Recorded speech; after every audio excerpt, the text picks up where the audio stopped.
వైకాపా పాలనలో ఆలయాల్లో తప్పు జరిగిందని చెబితే అపహాస్యం చేసేవారని ఉప ముఖ్యమంత్రి కొణిదెల పవన్ కళ్యాణ్ అన్నారు. అపవిత్రం జరిగినప్పుడు బాధ్యత ఉన్న వ్యక్తులు సమాధానం చెప్పాలన్నారు.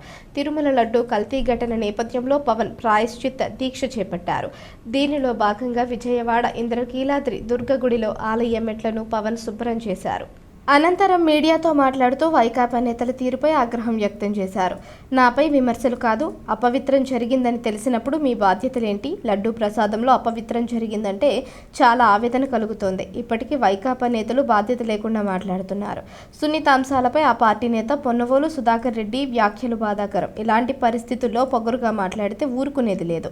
విమర్శించే వైకాపా నేతలకు చెబుతున్న సనాతన ధర్మం జోలికి రావద్దు. తప్పు జరిగితే ఒప్పుకోండి, లేకపోతే సంబంధం లేదని చెప్పండి.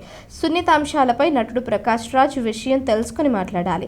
ఆయనతో పాటు అందరికీ చెబుతున్నా, విమర్శలకు ముందు ఏం జరిగిందో తెలుసుకోండి. సనాతన ధర్మంపై ఇష్టం వచ్చినట్లు మాట్లాడితే ఊరుకునేది లేదు అని పవన్ వ్యాఖ్యానించారు. తిరుమలను ఇష్టారాజ్యంగా మార్చేశారు. మాజీ ఈవో ధర్మారెడ్డి ఎక్కడో కనిపించట్లేదు. విచారణకు రావాలి అంటే సుబ్బారెడ్డికి రికార్డులు ఇవ్వాలట. సనాతన ధర్మంపై పోరాటం చేస్తే నన్నెవరూ ఆపలేరు. ఈ నేల అన్ని మతాలను గౌరవిస్తుంది అని పవన్ అన్నారు. ఈయన పొన్నవోలు సుధాకర్ రెడ్డి గారు మాట్లాడేది, పంది కొవ్వు చాలా ఖరీదైంది, ఆ కొవ్వు లడ్డు నెయ్యితో ఎలా కలుపుతారు? నెయ్యి 300 రూపాయలు ఉంటే పంది కొవ్వు 1200 రూపాయలు. బంగారంతో రాగి కలుపుతారా? ఇత్తడిలో పుత్తడి కలపరు. చెంబు తయారులో ఎవరైనా బంగారం కలుపుతారా? మదమెక్కిన మాటలు పొన్నవోలు సుధాకర్ రెడ్డి గారు. మదమెక్కి వస్తే ఇట్లాంటి మాటలే వస్తాయి. మీరు నా మీద కోర్టులో కేసులు వేసుకుంటారో ఏమి చేసుకుంటారో చెప్తా. మీరు ఏజీపీలు కదా, మీ దగ్గర వేల కోట్ల డబ్బులు ఉన్నాయి కదా, వేసుకోండి కోర్టులో, చెప్పండి. సనాతన ధర్మానికి నోటికొచ్చినట్టు మాట్లాడితే మిమ్మల్ని అందరినీ రోడ్ల మీదకి లాగుతాం, గుర్తుపెట్టుకోండి. తప్పు జరిగింది, ప్రాయశ్చిత్తం చేసుకోండి, లేదంటే మౌనంగా మాట్లాడకుండా ఉండండి అంతే. భూమన కరుణాకర్ రెడ్డి గారు మాట్లాడతాను నేను వెళ్ళి, హై డ్రామా, రాజకీయ మనసు ఉన్నవాళ్ళు అత్యంత దారుణంగా ప్రవర్తిస్తున్నారండి. లడ్డు కలుషితమైంది అంటున్నారు. కల్తీ నెయ్యితో తప్పు చేసి ఉంటే సర్వనాశనం అయిపోతాం, రక్తం కక్కుని చచ్చిపోతాం. మీ నాశనం మొదలైంది. రెండోది అది భగవంతుడికి వదిలేస్తున్నాను. వైవి సుబ్బారెడ్డి గారు విచారణకి రావాలంటే రికార్డులు ఆయనకి ఇవ్వాలంట. మీరు ప్రభుత్వంలో రికార్డులు మాకు ఇచ్చారా? మాకు ఏం మాట్లాడుతున్నారు మీరు? మీరు కూడా విచారణకు సిద్ధంగా అండి. అసలు ఈవో ధర్మారెడ్డి గారు, ఆ మనిషి గాయం, ఈరోజు దాకా లేడు. ఆయన ఈరోజు దాకా మళ్ళీ కనిపించలా. ధర్మారెడ్డి గారు, నేను మిమ్మల్ని చూశాను ఆ రోజున. నేను దర్శనానికి వచ్చినప్పుడు మీరు అందరూ ఎలా ప్రవర్తించారో నాకు తెలుసు, నేను చూశా. తిరుమలని ఇష్టారాజ్యంగా చేశారు, అది వ్యాపార కేంద్రంగా చేశారు, ఆధ్యాత్మిక కేంద్రం నుంచి పర్యాటక కేంద్రంగా చేశారు. అది ఇదే మీరు మక్కాకి వెళ్తే ఇలాగే ప్రవర్తిస్తారా? మీరు ఒకసారి మక్కాను చూసి నేర్చుకోండి. ఒక చిన్నపాటి మస్జిద్కి వెళ్తే ఎంత పవిత్రంగా చూసుకుంటారో చూడండి. ధర్మారెడ్డి గారు, మీరు హిందువులా? మీ ఇష్టానికి మీరు చేసేసుకుంటారా? మీ బిడ్డ చనిపోయాడు, చనిపోయిన కనీసం 11 రోజులు లోపలికి రాకూడదండి, ఈ లోపల వచ్చేస్తారా మీరు? అంటే గవర్నమెంట్ ఉద్యోగులు అయితే ప్రభుత్వం మీరు నియమిస్తే మీ ఇష్టానికి చేసేసుకుంటారా? మాకు బాధలు ఉండవనుకుంటున్నారా?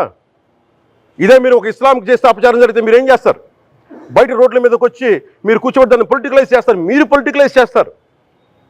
నేను నిజంగా చెప్తున్నా, జగన్మోహన్ గారికి కూడా చెప్తున్నా, మీరే కనుక, నేనే కనుక సనాతన ధర్మం మీద పోరాటం చేయాలని నన్ను ఆపేవాళ్ళు ఎవరు లేరు ఈ దేశంలో, గుర్తుపెట్టుకోండి.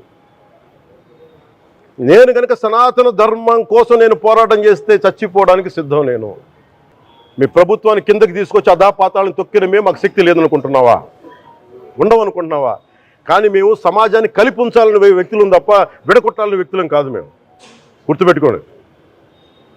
అలాగే ఈరోజు నుంచి ప్రజలందరికీ కూడా చెప్తున్నా, అన్ని మతాలని మేము గౌరవించేది ఈ నేల.